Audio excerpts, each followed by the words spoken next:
오늘 본문의 말씀은 베드로의 삶이 완전 전환되는 이 시점입니다. 베드로는 예수님을 그리스도시요 살아계신 하나님의 아들이라고 고백을 합니다.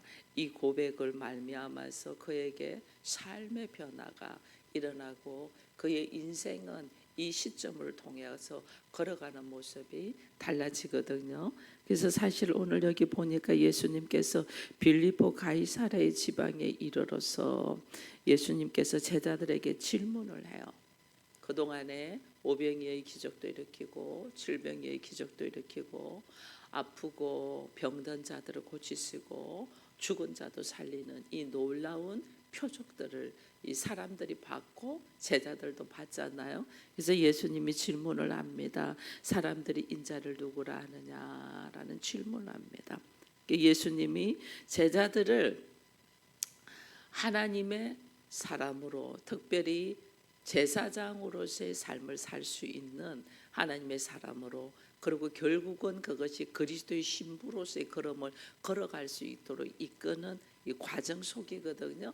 이 제자 양성을 하면서 주께서 테스트를 하는 거죠. 사람들이 나를 누구라 하느냐 이렇게 질문을 합니다. 그러니까 여러 가지 이야기들을 하죠. 여러 가지들 들어는 세례 요한이다 이런 이야기를 합니다. 세례 요한이다, 들어는 엘리야다, 예레미야다, 선지자 중에 하나다 이런 이야기를 합니다. 이런 이야기를 하는 이는 세례 요한도 이 땅에 와서 한 것이 뭐냐면 회개하라 천국이 가까웠다 이렇게 했잖아요. 근데 예수님도 오셔서 말씀하시는 것이 회개하라 천국이 가까웠다 이랬거든요. 이게 들어는 세례 요한이다, 엘리야다. 엘리야가 사렙밭 가부의 아이를 살렸잖아요. 그런 것처럼 예수님도 죽은 자를 살리니까, 그리고 오병이의 기적도 일으키니까 더러는 엘리야다 이런 말. 더러는 예레미야다. 예레미야는 유대의 멸망을 선포하면서 회개의 자리로 오도록 이 메시아가 온다는 메시지를 막 전했잖아요. 예수님도 마찬가지예요. 그리고 더러는 선지자 중에 하나다라는 이야기들을 합니다. 근데 오늘 우리 주님이 질문을 하는 것이, 사람들은 그렇게 말을 하는데, 사람들은 더러는 세례 요한이고 엘리야고 예레미야고 선지자 중에 하나라고 말하는데 너희는 나를 누구라 하느냐 이 질문을 해요. 너희는 나를 누구라 하느냐. 이게 오늘 굉장히 중요한 질문이에요. 주님께서 두 가지 질문하면서 사람들이 나를 누구라 하느냐, 그거와 함께 더 중요한 것이 너는 나를 누구라 하느냐. 이게 너는 나를 누구로 믿느냐. 이 질문이 제자로서의 결정적인 질문이에요. 우리가 구원을 받는 데 있어 가지고 내가 교회를 열심히 다니고 신앙생활 열심히 했다 구원 받는 거 아닙니다. 내가 예수를 누구로 믿고 영접하는 자, 곧 그 이름을 믿는 자에게는 하나님의 자녀가 되는 권세를 준댔거든요. 구원은 내가 무엇을 믿냐는 거예요. 그러니까 예수님이 제자들에게 너희는 나를 누구라 하느냐 하는 거예요. 그래서 오늘 이 질문 속에서 정확하게 내가 예수가 나에게서 누구인가를 알아야만이 우리의 인생의 걸음이 새로운 시작이 일어나는 거예요. 예수가 누구인가를 소문만 들어서는 안 돼요. 예수가 누구인가를 정확하게 알고 내가 믿고 삶으로 사냐는 거예요. 이게 우리가 목사니까 이야기를 하니까 많은 걸 들어요. 우리가 들어가지고 누군가에게 전하는 거는 내 것 아니에요. 들어갖고 누가 이 듣고 전하는 것은 누구든지 할 수 있어요. 근데 그걸 듣고 그 들은 삶 속이 그 말씀이 내 것이 되어서 내 안에서 주는 그리스도시요 살아계신 하나님의 아들이라는 고백이잖아요. 주는 그리스도시요 살아계신 주는 그리스도시요. 제가 수없이 말했잖아요. 그리스도는 물론 기름 부음 받은 자고 메시아고 구원자인데 그 구원자가 나에게서 뭐냐? 제사장이고 선지자고 왕이라는 거죠. 그 예수가 내 안에서 왕으로 있냐는 거예요. 주인으로 있냐는 거예요. 내 안에서 주인으로 있어야만이 나의 삶의 모습이 걸어가는 것이 달라지거든요. 그래서 예수가 그냥 머리로 알고 예수는 그리스도야, 예수는 하나님의 아들이야, 예수는 나의 왕이고 선지자고 제사장이야, 그걸 머리로 들은 사람하고 그것을 내가 내 안에 모셔서 내가 교회가 된 사람하고는 달라요. 그래서 우리가 오늘 주님이 물어보는 거죠. 너희는 나를 누구라 하느냐. 세상 사람들이 예수를 보는 거 종교 지도자로만 봤잖아요. 알아요. 그들 세례요한 같아, 엘리야 같아. 종교 지도자로 보는 거죠. 모세와 같은 선지자야. 모세도 10가지 표적을 보였는데 예수도 엄청난 많은 표적을 보이지 않아? 그 모세와 같은 선지자 같아. 누구든지 그렇게 할 수 있단 말이야.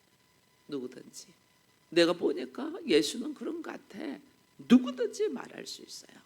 그러나 오늘 주님께서는 주는 그리스도시요 살아계신 하나님의 아들이라는 이 베드로의 고백 속에서 내가 정확하게 그 예수가 너에게서 누구냐, 그걸 네 몸속에, 뼛속에, 네 가슴속에, 네 마음속에 처절하게 있냐는 것. 예수가 그리스도로서 나의 구원자. 하나님께서 선악의 지식을 통하여 선악과를 먹은 뒤에 모든 인간은 저주 아래 놓여 있잖아요. 그러니까 인간이 다 죽는 거예요. 모든 인간은 태어나면 다 죽는다. 이 말은 다 저주 아래 있다 그 말이에요. 우리가 예수 알기 전에는 내가 저주 아래 있는 것조차도 몰라요. 그러니까 막 놀고 있죠. 자기가 더 멋있는 줄 알고 더 꾸미고 있죠. 저주 아래 있는 사람이 그래봤자 죽음으로 달려간다. 뭐 그거예요. 모든 인간이 죽는다. 이거는 저주 아래 있다는 거예요. 내가 아무리 노력하고 수고하여도 나에게 남는 것이 없다. 가시와 엉겅퀴만 맺는다. 이거는 나도 저주받았지만은 내 주변의 환경의 배경도 땅도 다 저주받았다는 거예요. 이걸 지금 보여주는데 우리는 이걸 모르. 이게 우리가 엄청나게 비참한 존재라는 것, 저주 아래 있는 자인데 이 저주에서 내가 노임받을 수 없다는 걸 알면 얼마나 우리 삶에 있어가지고 힘들겠어요. 그런데 그 저주 아래 있는 우리를 건져내고 구원하는 자가 있다. 이게 그리스도거든요. 나의 구원자, 나의 저주 아래서 건져낸, 죽음에서 생명으로 이끄는 자. 그래서 예수를 믿으면 우리가 하나님 자녀의 권세로서 뭘 받아요? 영생이라는 걸 받는 거예요. 영생. 그래서 예수 그리스도를 통하여 내가 영원한 생명, 영생, 저주에서 노임을 받는다. 이것만큼 귀한 것이 없잖아요. 이것을 내가 철저하게 머리로만 아는 게 아니고 나의 마음에, 마음밭에 심어서 나로 하여금 하나님의 말씀 가운데서 그런 새로운 삶, 저주 아래 있던 삶에서 이제는 새로운 삶으로 나아가는 존재라는 것을 깨닫는 것이 얼마나 귀한지 몰라요. 그래서 베드로가 예수는 그리스도입니다라는 고백. 여러분 머리로만 알면 안 돼요. 입으로 고백하여 시인하여. 그래서 우리가 머리로 아는 거하고 입으로 하나님을 아버지라고 부르고 예수를 주님이라고 부르고 그리스도라고 고백하는 것이 얼마나 중요한지 몰라요. 가정 예배 드릴 때에 여러분들이 이제는 가족들에게 입으로 하나님을 아버지라고 부를 뿐 아니라 예수를 주요 그리고 그리스도라는 고백을 하도록 해야 되는 거예요. 그게요 쉽게 안 돼요. 그의 입술을 열어서 주여 당신은 살아계신 하나님의 아들이시오 그리스도입니다는 고백이 일어나야 되는 거예요. 그 고백이 일어날 때에 베드로가 그 고백을 하잖아요. 오늘 보니까 당신은 죄에서 우리를 구원해 주시는 구원자이고 나를 천국으로 인도하는 자이고 천국으로 인도하는 길이요 생명이요 진리이다. 예수 외에는 하나님께로 갈 수가 없다. 이것을 내가 분명히 알고 믿고 입으로 시인해야 되는 거예요. 이것이 일어나야 돼요. 이것이 일어나지 않으면 안 돼요. 왜? 예수가 유일하신 우리의 그리스도냐, 살아계신 하나님이시, 살아계신 하나님의 아들. 예수는 살아계신 하나님의 아들이라는 것이 내가 딱 믿어진다는 것이 엄청난 거예요. 내가 머리로만 아는 거. 여러분, 우리가 하도 말씀을 많이 들어서 머리로는 알아요. 그리고 기록해놓은 노트가 있어서 내가 보고 이야기는 해요. 그러나 내가 그것을 믿고 영접하고 선포하냐는 달라요. 입으로 믿고 선포하는 거.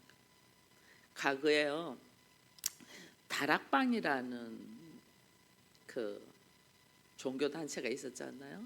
다락방에서 집에도 안 가고 그 사람들이 엄청나게 공부해요. 왜? 어떤 공부하냐? 예수는 그리스도시고 살아계신 하나님의 아들이라는 걸 주입시키기 위해서 엄청나게 공부해요. 그들이 수많은 노트에 쓰면서 그걸 쫙 성경을 공부해내거든요. 그러나 중요한 것은 뭐냐는 거예요. 여러분, 베드로가 오늘 우리가 베드로의 모습에서 보면 더 나옵니다. 예수님이 베드로에게 베드로가 주는 그리스도시요 살아계신 하나님의 아들이라는 고백을 통하여 온 결과가 뭐냐면 오늘 우리가 읽은 말씀이거든요.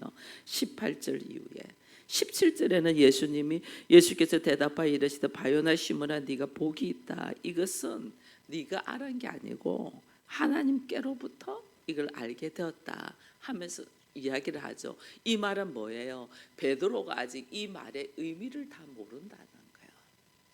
이 말의 의미를 예수는 선포하여 베드로에게 바요나 시몬아 네가 복이 있다 하고 이야기하면서 천국의 열쇠권을 주고 내가 이 고백 위에 베드로의 이름을 베드로에게 반석이라고 이야기하면서 내가 이 반석 위에 이 고백 위에 이 반석은 내 교회를 세운다 했거든요. 예수님의 교회, 주님의 교회입니다. 나의 교회가 아니고 주님의 교회를 세웁니다. 교회를 세우면서 천국 열쇠권을 줘요. 이게 줘요. 엄청난 결과가 베드로에게 주어져요. 이 베드로가 무슨 뜻인 줄 모르고도 사실은 하나님께서 그의 입술에 말씀을 주셔서 그 입술을 선포했을 뿐인데 주님께서 엄청난 역사를, 엄청난 결과가 올 것을 오늘 이 본문에서 이야기를 하고 있거든요. 이것의 고백이에요. 이것의 고백. 이것의 고백이 교회가 세워지고 그 다음에 그 교회에게는 천국의 열쇠권을 주어주는 엄청난, 이게 네가 하늘에서 풀면 땅에서 풀면 하늘에서 풀리고 땅에서 매면 하늘에서 매, 엄청난 역사가 일어나거든요. 이런 것을 우리가 받게 돼요. 이 고백을. 근데 오늘 여기 보면 우리가 읽진 않았지만은 다음 편에 보면 다음 절에 보면 예수께서 십자가를 지시고 고난을 받으시는 이야기를 베드로에게 할 때 베드로가 어떻게 해요? 주여 그리하지 말라고. 항변하여 그리하지 말라. 이거 뭐예요? 사단의 짓을 하는 거 아니에요. 베드로가 사단이라는 것이 아니에요. 사단의 짓. 우리라는 존재는 하나님께로부터 와서 그리스도의 영으로 말미암아 놀라운 천국의 복음을 내 입술로 말할 수도 있는 존재고, 또 한편으로는 사단이 나에게 넣어주는 말을 할 수 있는 존재라니까요. 우리는 내가 그 말을 했다고 해서 내가 교회가 된 것도 아니고, 내가 사단이 나에게 말을 넣어줘가지고 내가 말을 했다고 해서 내가 사단의 종로로 타는 모습으로 있어도 종이 아니에요. 나라는 존재는 그만큼 연약한 존재야. 나라는 존재는. 이게 뭐냐면 말씀을 귀로 듣고 머리로만 알면 얼마든지 하나님의 영도 사단의 영도 들어와서 나를 내 안에서 놓을 수 있고 내가 그 말을 할 수 있는 존재예요. 그렇기 때문에 우리가 귀로 듣고 머리로만 아는 걸로 내가 신앙생활 잘한다고 착각하면 안 돼요. 그 말씀을 들었을 뿐이지 내 것은 되지가 않아서 나는 언제든지 사단이 나를 가지고 놀고 내 입으로 사단의 말도 할 수 있고 그런 행동도 할 수 있는 존재라니까요. 나라는 존재는.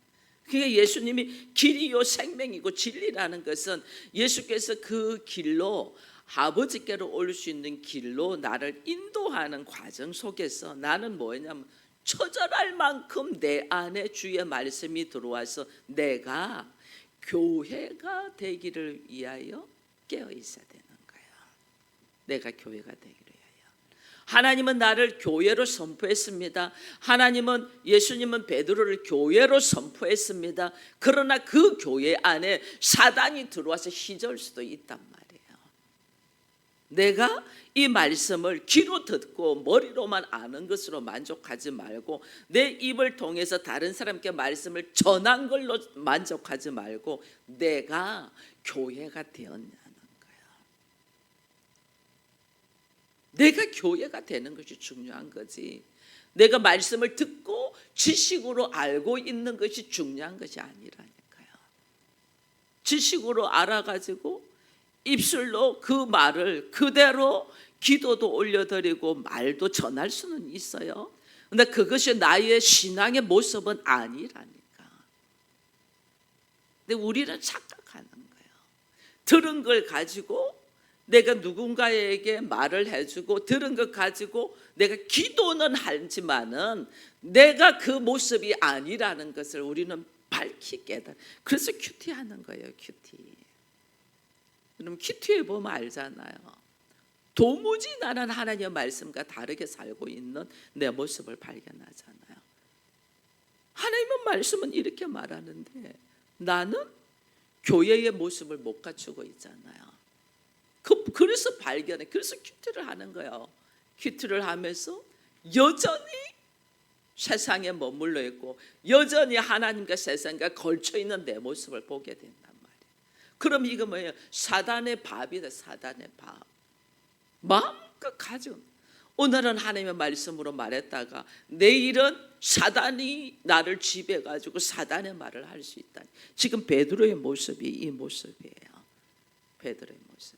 내가 얼마나 예수 그리스도가 진짜 하나님의 아들이고 그리스도인가를, 나의 왕인가를, 나의 주인인가를, 그가 나를 저주에서 노임받기 위하여 그 하나님이 오셔서 무엇을 하셨고 오늘 나는 그 예수를 영접하여 내 안에 그분이 자정하여 계셔서 내가 교회의 모습을 갖추고 있나를 처절하게 자기를 발견해야 된단 말이에요. 이 큐티하는 거는 처절하게 자기 모습을 발견하는 거예요. 야, 여전히 이것밖에 안 되네. 자기 모습이 발견되는 것이 싫어가지고 큐티 못하는 사람도 있거든요. 처절할 정도로 하나님을 발견하라는 거예요. 그래서 나는 저주 아래 놓여있는데 내가 왜 이렇게 여기서 허덕이고 있고 늘 다람쥐 쳇바퀴 도듯이 내가 환경에서 나오지 못하는가. 나올 힘이 없어. 나올 힘이. 여러분 물고기도 강을 거슬러 올라가서 자기의 이 후손을 낳으려고 하잖아요. 이 힘이 있어야 되는 거예요. 내가 이걸 뚫고 올라가야지 나의 후손이 번성된다는 이 생각이 있으니까 죽음을 각오하고 거슬러 올라가잖아요. 나라는 존재가 말씀을 통하여 무엇이고 어떤 존재가를 밝히 알아야지 환경에서 오는 수많은 풍파를 뚫고 올라갈 수 있단 말이에요. 근데 이걸 모르니까 조금만 바람 불면 넘어지고 조금만 파도 치면 좌절하고 이런단 말이에요. 이걸 뚫고 올라갈 수 있는 힘은 내가 누구라는 것을 발견될 때에 야, 우리가 저주 아래 놓여 있는 사람이네. 아무리 허덕이고 수고해도 우리는 죽음으로밖에 갈 수 없는 존재네. 이것에 대한 통곡이 있어야 되는데 통곡이 이걸 안 하죠. 오히려 그런 내 모습이 밝혀지는 것이 부끄러워서 숨기죠. 이것이 교회에 오면 이게 들통나니까 교회 밖으로 나가버리는 거죠. 그렇게 되는 거죠. 과거에 제가 그랬대잖아요. 우리 형제들 딱 만나고 우리 형부가 저를 눈을 못 맞춰. 말을 해도 옆으로 해요. 그때 당시 한참 성령의 역사가 충만해가지고 막 나갈 때였거든요. 이 형부 쟤한테 나한테 눈 맞추면 다 들통난다 이 생각. 눈을 못 맞춰. 이것만큼 어리석은 게 없어요. 우리가 하나님 앞에 그렇다니까요. 하나님이 내가 아무리 숨어도 하나님은 그곳에 계셔. 내가 하나님을 숨길 수 있어요? 없잖아요. 그러니까 어떻게 해요? 밝히 나의 추악한 모습을 들추어내는 것이 복이에요. 하나님, 나는 그렇습니다. 내가 이것밖에 안 되네요. 인생이 정말 초라하네요. 죽을 수밖에 없는 존재이네요. 그런데 이런 나를 불쌍히 여기셨어. 얼마나 불쌍해요. 어린아이가 스스로 아무것도 할 수 없고 누군가의 돌봄이 없으면 그 아이는 살아갈 수 없는 아이를 보면 우리가 가슴이 찢어지더니 아프잖아요. 하나님이 우리를 그렇게 보신단 말이에요. 가슴이 찢어지듯 아파하신단 말이에요. 저 아이를, 저 사람을, 저들을 그냥 두면 다 죽음으로 달려가고 열심히 노력하고 허덕이도 사단의 밥이 돼서 그들이 처참하게 죽을 것을 바라보니 너무너무 가슴이 아프신 거죠. 그러니까 하나님이 인간의 몸을 가지고 비참할 만큼 십자가를 지신단 말이에요. 왜? 우리를 건지기 위해서.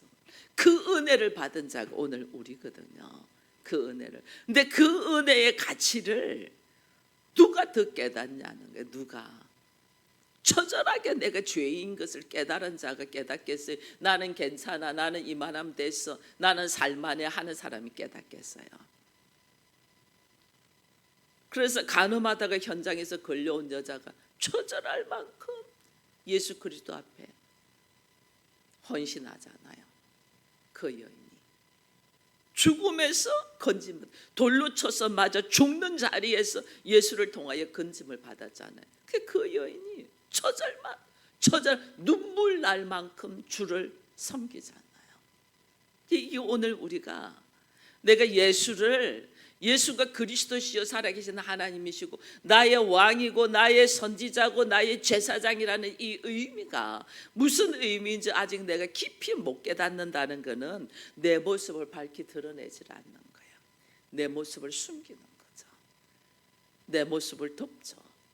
처절할 만큼 자신의 모습을 보고 몸부림을 치고 내가 여기서 도무지 일어설 수 없는 자라는 깨닫고 예수 그 이름 외에는 나는 살 수 없다는 걸 깨달으면 예수님에 대한 생각이 다르잖아요. 그분이 십자가를 지시고 사흘 만에 부활하시고 이게요 하나님의 아들이라는 증거예요. 인생이 누구도 부활한 사람이 없잖아요. 죽었다가 살아나서 다시 죽은 사람들은 있어요. 근데 죽었다가 부활한 사람은 없어요. 근데 이게 예수님은 죽었다가 부활하셔서 이거는 하나님의 아들이라는 산 증거예요. 증거. 죽었다가 살아서 하나님의 우편에 부활하시고 성천하셔서 하나님의 우편에 앉아 계셔서 모든 권세가 예수님의 이름 앞에 있잖아요. 근데 그 권세를 누구에게 주겠어요? 예수님이 그 권세를 그냥 머리로 예수는 하나님의 아들이요 그리스도가 아는 사람한테 주겠어요? 처절할 만큼 내 안에 예수를 모시고 교회가 된 사람에게 주겠어요? 그 권세를 내 안에 예수가 있어서 아버지 보좌에 있는 예수가 영으로 성령으로 우리 안에 들어오셨잖아요. 그 성령이 내 안에 계셔서 내가 교회가 되고 하나님의 나라가 되는 자에게는 어떻게 해요? 하나님께서 예수에게 주신 권세가 그냥 나간단 말이에요. 왜? 내가 교회니까. 내가 김정심이가 아니고 내가 교회니까. 여러분들이 여러분의 죄인이 아니고 여러분들이 교회이기 때문에 그 권세가 나가는 거예요. 내가 교회가 되고 내가 예수와 하나가 되는 것이 이렇게 중요한 건데 우리는 이거를 입으로만 말하는 거죠. 입으로.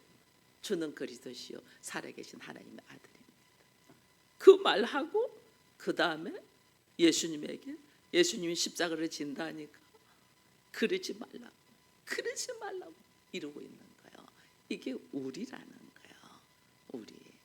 여러분 특별히 주께서 빌립보 가이사랴 지방에서 이것을 물어봅니다. 너희는 나를 누구라 하느냐? 빌립보 가이사랴 지방에는 가이사 왕 궁전이 있는 데거든요. 너의 왕이 누구냐는 거야. 가이사랴 지방에서 지금 너희는 나를 누구라는 물어보고 너의 왕이 너 가이사냐? 너의 왕이 예수냐? 지금 이거 물어보는 거예요. 너의 주인이 누구냐? 왕이냐? 예수 그리스도냐? 이거 지금 물어보는데 이거를 사람들은 뭐 예수를 일반적인 성인이고 뭐 선지자라 너희는 누구냐? 그들은 그렇게 말할 수 있어. 왜? 그들에게는 하나님의 나라의 권세가 있지 않으니까. 너희는 나를 누구라 하냐는 거예요. 오늘 주님이 여러분들에게 물어봅니다. 너희는 나를 누구라 하느냐? 이 고백이 믿음의 고백이 되기를 축원드립니다. 머리로 아는 지식으로 입술로만 말하지 말고, 물론 입술로만 말해도 예수님이 베드로에게 바요나 시몬아 네가 복이 있다면서 천국의 열쇠권을 허락했어요. 근데 그 천국의 열쇠권을 허락했지만은 그 천국의 열쇠권을 발휘할 수 있을 때는 언제냐면 내가 철저히 이 말씀을 믿고 내가 교회가 됐을 때 이것이 발휘가 되는 거야. 왜 내가 예수 믿는데도 나의 삶의 모습은 아직도 여전히 이 모양이야. 내 안에 처절할 만큼 예수가 있냐는 거야. 예수가 있지 않냐고 그냥 우리가 머리로만 하죠. 여러분 로마서 10장 9절에 가면 이런 말씀, 네가 만일 입으로 예수를 주로 시인하고 마음으로 믿어 구원에 이른다. 입으로 시인해요. 마음으로 믿냐는 거야. 마음으로 믿어 의에 이르고 입으로 시인하여 구원에 이른다거든요. 이게 얼마나 중요한지 몰라요. 그냥 머리로만 수 없는 설교를 들어가지고 알고 있는 지식으로 알고 있는 것이 내가 믿음이라고 착각하지 말라는 거예요. 내 안에 예수가 있냐는 거죠. 내 안에 예수가 있냐. 여러분 어제도 우리가 수요 가정 예배를 드렸습니다. 출애굽기 23장의 말씀을 제가 세 가지 절기에 대한 의미라는 이야기를 했습니다. 6월절이잖아요. 첫 번째가 예수께서 이 땅에 오셔서 우리를 위하여 처절하게 십자가를 지는 6월절. 예수님이 십자가만 지고 끝나지 않고 부활하시고 성천하시고 우리에게 뭘 보내주죠? 성령을 보내주잖아요. 그 성령의 역사가 일어난 것이 맥추절이잖아요. 그래서 오순절, 성령 강림절, 맥추절 이러거든요. 오늘 우리는 맥추절의 감사와 함께 우리는 성령의 충만함, 성령이 내 안에서 나를 뭐냐면 입으로만 고백하던 것이 처절할 만큼 믿음으로 교회가 되게 만든단 말이에요. 하나님의 처소가 되게 만들고 예수님의 신부가 되도록 만든단 말이에요. 그게 두 번째 맥추절이고 마지막에는 수장절이잖아요. 세 번째는 예수님이 마지막에 오셔서 심판을 통하여 추수하잖아요. 추수, 알곡과 가라지를. 알곡을 창고에 거두는 거거든요. 말씀으로 훈련되어 교회가 되어 있는 사람들, 이들을 주님이 추수한단 말이에요. 그게 세 가지 절기예요. 이게 뭐냐면 우리의 인생을 어떻게 받아들이고 살아야 되는가를 보여주는 거예요. 이걸 모르니까 우리가 교회 생활을 하고 신앙생활을 하면서도 내가 어떻게 신앙생활을 해야 되는지를 모르는 거예요. 철저하게 예수로 말미암아 구원받았으면 구원받았다는 산 증거가 뭐냐는 거예요. 내 안에 그리스도의 영이 들어와서 내가 교회가 돼야 되는 거예요. 그래야만이 우리의 삶의 모습에 아버지의 권세, 예수의 권세가 나가는 거예요. 이 권세가 나가서 하나님의 나라로 살아야만이 예수님이 마지막에 오실 때 우리가 그를 찬양하면서 그에게 알곡으로서 추수가 될 거 아니에요. 내가 알곡인지 신앙생활 잘하는 것처럼 겉모습 보이는데 가라지인지 내 안에 그리스도의 영으로 성령으로 교회가 되어 있냐면 내가 삶으로 교회가 되어야지. 그거 되어라고 지금 가정교회를 선포한 거예요. 형식만 예배 드리는 게 아니에요. 내가 삶으로 정말 교회의 모습을 갖출 때 오늘 우리 주님 그랬잖아요. 내 교회를 그 위에 세운다. 이 뭐예요? 예수님이 우리 가정의 주인이고 머리다 그 말이에요. 나는 몸이고 예수 그리스도의 이름으로 우리가 걸어가냐는 거예요. 예수 그리스도의 이름으로 음부의 권세도 이기는 우리가 되고 우리 가정이 되기를 축원드립니다. 기도하겠습니다. 주님 감사합니다. 오늘 우리 주께서 수많은 일을 하시고 난 다음에 빌립보 가이사랴 지방에서 너희는 나를 누구라 하느냐라고 물어보십니다. 너희의 왕은 누구냐 그 말씀입니다. 아버지여, 내 인생의 주인은 누구인가? 물질이고 돈인가? 명예인가? 예수 그리스도인가? 돌아보니 여전히 세상 속에 있는 것을 보면서 부끄럽기 그지없습니다. 그러나 부끄러움으로 멈춰 있는 것이 아니라 그 부끄러운 내 모습을 발견하고 회개의 자리에 서고 다시 예수 그리스도를 찾고 찾아서 예수와 함께 하나 되어 내 안에 성령으로 말미암아 계신 예수로 말미암아서 삶의 모습이 달라지는 우리가 되게 하여 주옵소서. 나의 주인 되시고 나의 제사장이시고 선지자이시고 구원자이시고 왕이신 예수 그리스도를 찬양합니다. 입술로 선포와 함께 마음으로 믿어 삶으로 살아가는 우리 모두가 되기를 바라며 예수님의 이름으로 기도합니다. 아멘.